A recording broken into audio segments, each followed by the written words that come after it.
our first virtual town hall, and if you could see the background here, I think you would all find it a little humorous. There's extension cords and lights and who knows. So hopefully we make it through this, but we wanted to have an opportunity to tell you what's been happening while we've been in this COVID period, because we haven't had a town hall since February. So regular agenda, different department directors coming up, some introductions, things like that.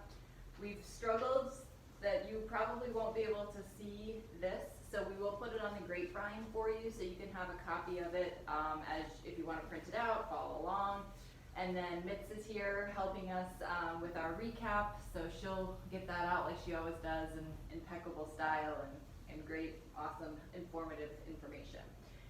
So without further ado, Steve and I are going to take a tab at the master plan because obviously we started construction today. So here is where we left off when we last spoke in February, and not a whole bunch has changed. This is going to be future front desk. Yep. So These are the offices behind the front desk that different configuration of them. The mail room back there, which is a lot different than our previous non-existing mail room. So you see here, this areas that they're going to be working on is the Murfield room, and then this is the front office area with the offices and front desk. So they're working on these areas now, and as we have communicated, they have a separate entrance. So they actually are coming in, they're building the stairs this week. So they're gonna take these two windows down in the Muirfield room, and they're gonna put a set of stairs going down into the Muirfield room so that they don't come in and out, the construction team doesn't come in and out of the front door. This stairwell will serve these two areas. So if you're in the lobby today or after Wednesday or Thursday, you'll see that there's now a new temporary wall up and a doorway where we used to have the entrance into the Muirfield room. So that will be like that for 2 months, we think, with the construction team coming in through the Muirfield room, through a set of stairs, and accessing this area via that stairwell. We have allowed them access for trash removal and to get supplies in through the front doors between the hours of 8 and 9 o'clock Monday through Friday. So if you are near the lobby, or you will see them coming in and out with materials and with their trash. But that's only for those hours that we've designated. And I think it's also important to notice that we have had special attention to the air in these areas as well. So the HVAC, they have very special filters, and they've been sealed off. So we think in all cases there will be zero contact between our associates and residents and the construction team. So that's why we needed 1 hour during the day, and we're asking for some cooperation from all of you to not be in the lobby between 8 a.m. and 9 a.m. That's when we'll take trash out, bring supplies in, and then we'll obviously disinfect the entire area with one of our disinfecting machines. And just as a note, all the contractors are going through the same protocol that we go through at the front desk. Roselli's doing it out here at their trailer before they start work each day. So they're going through the same screening that we are. Screening, log, there, both of them, so agreed. Steve, what's this? This is the new Murfield room and the kitchen, part of the kitchen area. They're finishing up this area. Their goal is to try to open up this particular hallway so that you can actually go from the Brandywine to the Ash Run without going that great old big U shape back by the service hall. They're hoping to get that done, it says here, by 7:20, and main reason for that is they'll be taking this hallway over. They have to remove this entire block wall here of the new fitness center and salon. So they'll be this is where they're going to focus, and as soon as they get that done, your path then from Brandywine to Ash Run will be just straight across. So again, they have a separate entrance coming into the Muirfield room because the new Muirfield room, the old legacy dining room. So they'll come in the stairwell there. That's already up. So if you go to the main entrance, not up, but it's barricaded off, and they're working on it. So they'll come up that stairway to go into the new Muirfield room. And that Muirfield room should be done around mid-September. That's the goal at this point. But as Steve was saying, we need to get this pathway open because that's phase one before we can take this one offline. So, welcome back. We missed you, construction team. So it's gonna get a little loud, it's gonna get a little messy again, and obviously we wanna hear what you have to say on these things, but COVID's not going away, so we know we need these spaces in the fall when the weather gets bad so that we can have some smaller group settings and some other activities. So that's why there's a lot of pressure and a lot of push to get these spaces moving, and completed. So these are just some important dates for us. Obviously, we talked about the mobilization to start the building, the stairs, the window, taking the window out in the old Muirfield room. That started on the 15th, and then the actual construction teams will be here on the 22nd. So during this first week, they're building temporary walls, coming in and out of those areas, building the stairwells. So you will see them a little bit more this week. But we've asked them not to interact whatsoever with any of you and our associates during that week period. And then next week, there'll be very, very strict rules. They have to come in, they have to wear a mask while they are on site at any time, and they are not to be in any common areas whatsoever. So Aaron and Don, our owner's rep, and Steve have done a phenomenal job trying to put this plan together. And like everything else, there are no right answers. We're just trying to figure out what that looks like. So we have some other good news for you. The acoustic panels. Yes, the acoustic panels for the dining room were installed today. Now, unfortunately, we're not using the dining room, so we won't know if it's effective until we go back to normal. But they were installed today. They look great too. I should admit, they look like they always have been there. Awesome. Is Angie out there? All right, so we'll pinch hit for her a little bit. Steve, how do we feel about that? So we're gonna have a plant operations update now, and it's important for us to say that we were going to communicate this with you in February, and then we made one small change, which you're gonna find out, and then whoa, I said, oh, we'll do it in March, and now here we are in June, and that didn't happen. So we have restructured the plant team, Steve and I and Angela Bogan, and we have done this because Steve has spent the majority of his time dealing with construction, and it's a full-time job. Yes.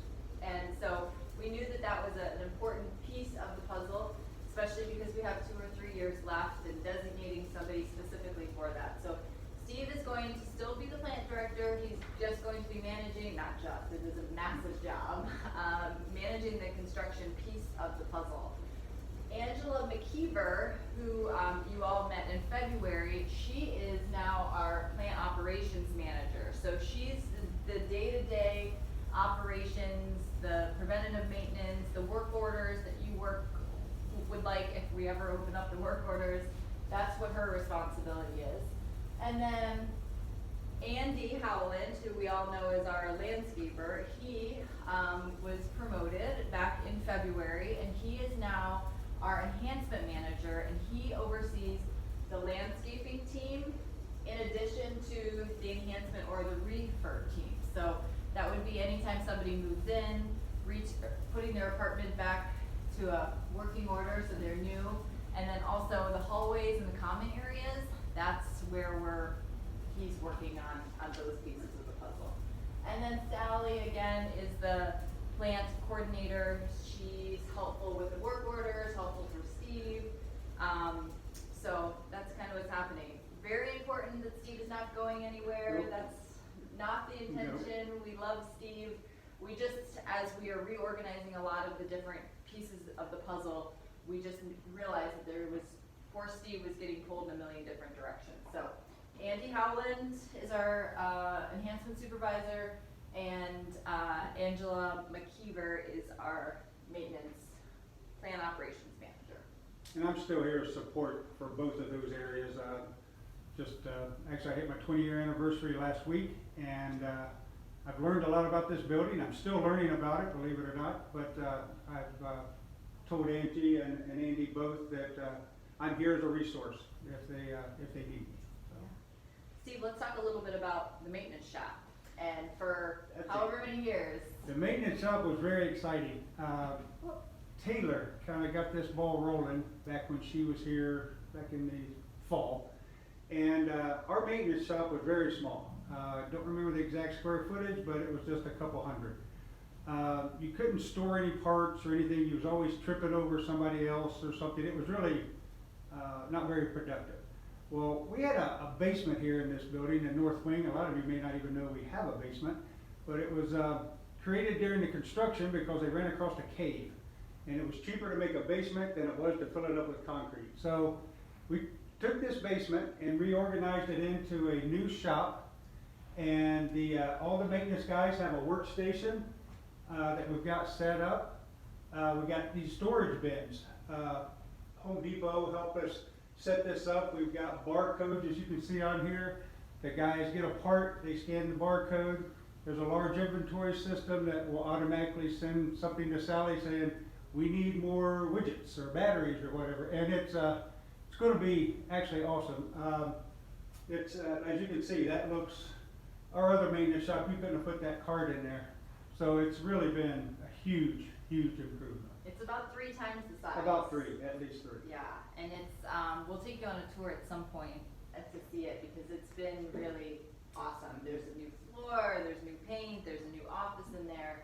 And I think the thing that we're really excited about is the automation piece of it. So prior, the room was so small that if you needed a widget, you couldn't find it. And you would order it and then it would take 3 days or 5 days to get it. And then you'd find the other 3 that you had. Right. It was really productive. Yeah, so this just allows us to have a little bit better process and the reordering process. So if you have batteries and you use the last 3, then you scan it, it's ordered, and hopefully it will be here. Hopefully we get before the last 3, we have some extras, Right. but we're working through the process. The automation process, we're hopeful will be live by July 1st, but Sally and Angie and Jeff Miller have been working on the barcoding system and cross-referencing what products we need versus what products we don't need. And then, Steve, talk to us a little bit about where the filters are now, the HVAC filters. The filters we're trying to distribute across the campus where they're needed.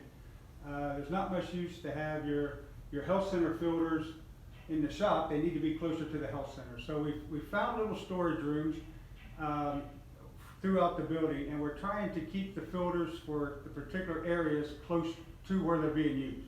That keeps you from having to drag stuff from one end of the building clear to the other. Example would be Riverstone. Riverstone filters will be stored in the basement and storage rooms of Riverstone. Before, you might have to go clear out by Andy's garage. We have a room out there that we stored the majority of the filters in. That's a pretty good haul. That's a lot of waste of time. But if you know that you're going to get the Riverstone filter changed in the unit, you just go downstairs and it's right there. So It's a little bit of work in progress. That's not as far along as this, but that is the intention. it is the intent. Steve, let's also talk about preventative maintenance a little bit. So one thing that Angie McKeever has been working on is putting a preventative maintenance program in place. So what you see here is the preventative maintenance program. And it includes changing your refrigerator filter, changing your HVAC filter, checking your garbage disposal, making sure that your smoke detectors work, making sure that your light bulbs are replaced if they are needed, and also making sure that your faucets and toilet are running appropriately. So talk to us a little bit about that. Yeah, this is something that is going to be done on a regular basis. I'm not sure what Angie's got designated for the time frame. The fall and the spring. But and it may not be exclusively just to these items. There may be other items added to that once we get into the process and figure out, well, we should have checked something else. So this may grow. This may not be the only items. And again, once you have a maintenance guy in the apartment, I'm sure there's just going to be a visual check of around and look for various deficiencies that they can take care of, or at least get on the list to be taken care of. And the challenge with this is COVID. Yeah. And so this has all been loaded into our work order system for each apartment. And then we're also in the process of doing a capital asset plan for each of the items. And that's a project that's probably gonna take about a year to get done, but each of your refrigerators will have a barcode. We'll know how many times somebody worked on those barcodes. We know the average life of the products. So that could be a chiller, it could be your refrigerator, it could be your stove, it could be a whole bunch of different things. So we're working through that process.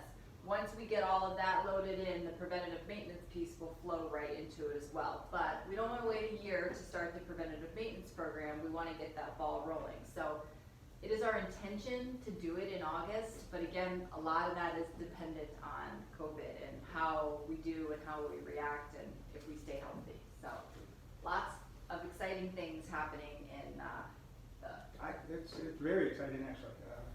One more thing, Sally put together a work order video on how to put a work order in for you. It's on the Grapevine. You're not gonna be able to see it here. This is the tutorial, it's too blurry. So we will put that on the Grapevine for you. It goes into how to put a work order in, your username, your login. It steps you through each process so that we can work to get things automated. We also heard on the resident satisfaction survey that you wanted to know when somebody was coming to your apartment for service. So we're working through that process as well. What we need is that if you are computer savvy and you're comfortable with using the computer, if you start using this work order system so that we can track everything. We get reports now on how long a work order is open and those various type of topics. So we'll put this on the Grapevine for you, and we'll also put it on YouTube so that you can watch it. And I'm sure you're gonna have lots of questions. We will have a question and answer period at the end of this, so you can send it to COVID and we'll respond on all of that. So. How to put a mate. Oh, that was Sally talking. And the last but not least, we kind of talked about the acoustical They were panels. installed this morning, so. Awesome. Thanks, Steve. All right, you're welcome. Appreciate it. All right, Craig is gonna come up next and he's gonna give us an update on finance.